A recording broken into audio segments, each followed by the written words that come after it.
বাংলাদেশে ওয়াজ শোনার লোকের অভাব নাই, আবার গান শোনার লোকের অভাব আছে। গায়ক যেগুলো আছে সেলিব্রিটি গায়ক আনেন না ঢাকায়, ঢাকা অচল হয়ে যাবে। হয়েছেও তো দুই একবার বন্ধ। 3 ঘন্টা ঢাকায় জ্যাম ছিল, কি আতিফ আসলাম নাকি আসছে গায়ক, সেলিব্রিটি গায়ক, ওর নাকি ভিজিট দিতে হয়েছে 3 কোটি টাকা। 3 কোটি টাকা তার ভিজিট, বুঝলেন?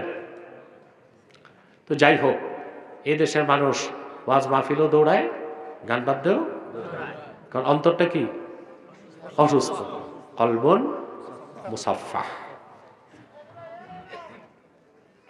মুহাদ্দিস বলেন এই অন্তরে ঈমান আছে, ফামাসালুল ঈমান কামাসালিল বাকালা ইয়ামুদ্দুহাল মাউত তাইয়্যিব।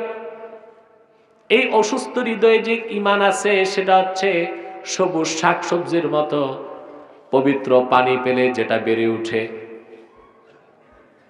ওমাসালুন নেফাকে কামাসালিল কুরহাতি ইয়ামুদ্দুহাল কাইহু। আর এই অন্তরে যে নেফাক আছে সেটা ক্ষত স্থানের মতো, দূষিত রক্ত এবং পুজ যেটার ঘাটা বাড়ায় দেয়। যার অন্তরে ঈমান আছে, নেফাক আছে, ওই লোকটা যত বেশি নেক আমল করবে মুনাফিকের রোগটা সরে যাবে। মুনাফিকের রোগটা সরে যাবে, তার অন্তরটা ঈমানে পরিপূর্ণ হয়ে যাবে। আর সে লোকটা যদি নেক কাজ কমায় দিয়া বদ কাজ বাড়ায় দেয়, এক সময় তার অন্তর থেকে ঈমান চলে যাবে, পুরাটাই নেফাকে ভরে যাবে। তাহলে এখন ট্রিটমেন্ট লাগবে, কথা বলেন, অসুস্থ হৃদয়ের ট্রিটমেন্ট। হযরত ইব্রাহিম খাওয়াস রাহমাতুল্লাহ বলেছেন দাওয়াউল কুলুবে খামসা। অসুস্থ হৃদয়কে সুস্থ করার জন্য মাত্র 5টা ঔষধ। কয়টা? এবার আমি প্রেসক্রিপশন করছি, ওষুধ দিচ্ছি। প্রথম হচ্ছে তিলাওয়াতুল কোরআনি বিত্তাদাব্বুর, চিন্তা করে গবেষণা করে কোরআন তেলাওয়াত করা। শুধু কোরআন তেলাওয়াত নয়, তাতে লাভ আছে, কিন্তু অন্তরকে যদি রোগ মুক্ত করতে হয় চিন্তা গবেষণার সাথে আল্লাহর কোরআন পড়তে হবে।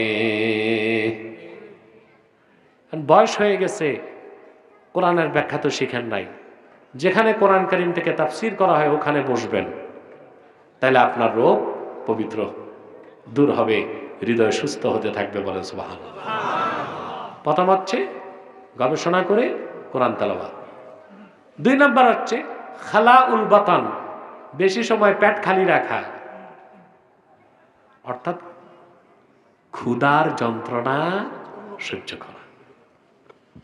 তা আপনারা ক্ষুধার যন্ত্রণা কেমনে সহ্য করবেন? 3 বেলা খান, 3 বেলা নাস্তা, 6 বেলা। এমন লোকও আছে এখানে 1 মাসেও সে ক্ষুধা কি তা বুঝে নাই, আছে না? ক্ষুধা লাগলে সহ্য করতে পারে না। এই বিয়ে বাড়িতে যে মারামারি হয় অনেক জায়গায়, শহরে হয় না, যারা আনকালচার্ড, আনসিভিলাইজড কিছু আসে না, ময়মনসিংহ, নেত্রকোনা, এই কি ধোবরা টুবরা আছে ময়মনসিংহে, এইসব এলাকায় খানা দেরি করলে দইয়ের পাতিল দিয়ে মারামারি করে। হ্যাঁ হ্যাঁ, গোস্ত দেয় না দেখলাম মেরে ফেল, বাইরে মাইরা ফেলাইছে জামাইরে। এগুলো প্রায় আমরা দেখি। কি অধৈর্য!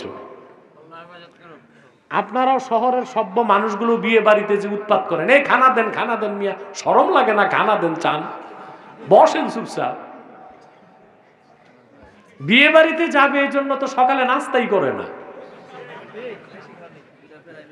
সকালে নাস্তাই করে না। জুমার দিন বিয়ে সকালে নাস্তা করে না, ওর পেটে কিন্তু আগুন জ্বলতেছে। ইমাম সাহেব দেরি করলে কাশে, মানে তার তাড়াতাড়ি নামাজ পড়ান। বেটা শোষা কোথাকার, 2টা পরোটা খা সকালে, ক্ষুধার আগুনটা নিবা। তারপর কোন রকম জুমা পরে যাইয়া হাত কাছায় বসে থাকে, তখন দেরি হইলে আর সহ্য।